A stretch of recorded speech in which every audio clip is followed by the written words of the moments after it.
वाह वाह वाह वाह, अॼु त बूटियूं खाइण जे लाइ मिला थियूं। अदा ही बूटियूं ऑफिसर जे लाइ आहिनि। पाण रहो पाणी करे उन में टुकर बोड़ कंदासीं, बाक़ी बूटियूं ऑफिसर ॾे वेंदियूं। अती रहे में बूटियुनि जी खुशबू हूंदी न त मानी ठोसा वणंदी ठोसा। वधाई ओ मां वधाई वधाई घर में वेह किथे थी, सॼो ॾींहुं घोट जे घिटुनि में वते थी ढेंग टपाटी थी। बस अदा इन निभागी छोरी खे बि केरु चवे, सॼो ॾींहुं वते थी ॻोठ में रुलंदी। अम्मा शहर मां थी आई? हाँ थी आयसि। अचे हे बूटियूं संभाले रख, किथे ॿिली न खाई वञे। अम्मा ॿिलियूं रहियूं किथे आहिनि? बुख खां वीचारियूं कोट छॾी हले काॾे हलियूं वयूं आहिनि? ओ मुंहिंजी वॾा भेण, पोइ तूं शहर मां ॿिलियूं खणी अची आ न धारण जे लाइ। वाह वाह ठही पियो। हाणे शहर में ॿियूं शयूं खुटियूं आहिनि जो तो ॿिलियूं खणी अचां हिते बि धारण जे लाइ। वधी वधी वण थी वए पर अकुल जो ज़रो न आई। हाँ वण है न तोरी डिंगरी।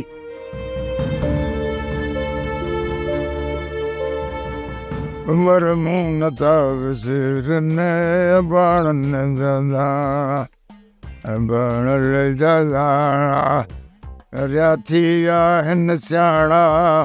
उमर मुंह नथा विसरने उमर मुंह नथा विसरने बाणन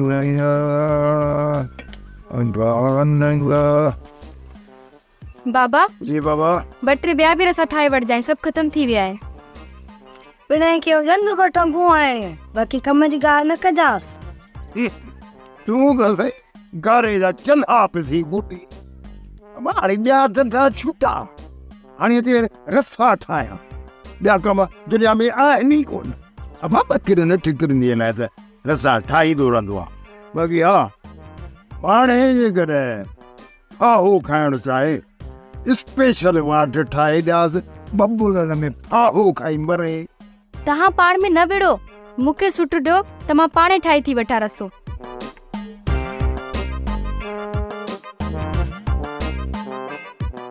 हो ॾिस वॾे न छणसि पंहिंजे छर जा, तो त चए तो सुधरी विया कपिड़ा चॿाइण छॾे विया। अहिड़ी सी चिड़ अचे जो हिकिड़े ई धक सां मारे जा। हा इहो ॾिस डॉक्टर हुजे छुरी हुजे कैंची अचे मूंखे हाणे अॼु हुन छोरी खे मां कोन छॾी।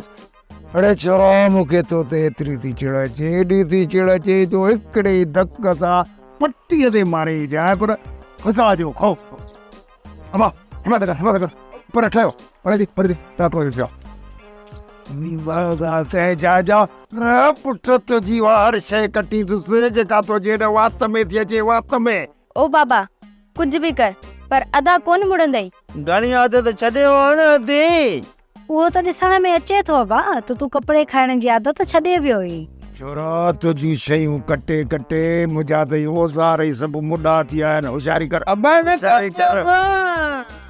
ॾियाए फाहो न सा। हा फाहो ॾियाए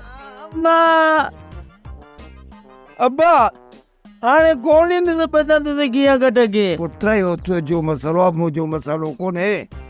अब्बा जो लोलो त मिटी खाईंदो आहे, पोइ उन जो माउ पीउ को वात सिबी छॾियो आहे। तोखे कंहिं रोकियो आहे त मिटी न खा, वञी खा वञी मर। बाबा सुभाणे माल सां अदा खे मोकिलिजो, मां कान वेंदसि, मां सुभाणे साई खणंदसि। न मां कोन हाणे। बाबा चईसि न। तूं परेशान न थी, छो न वेंदो माल सां? मार सिब माल सां वेंदी, बटे पग राणी माल सां मोकिलींदोसां सुभाणे। नथो वञ मानी खाए थो बाक़ी माल सां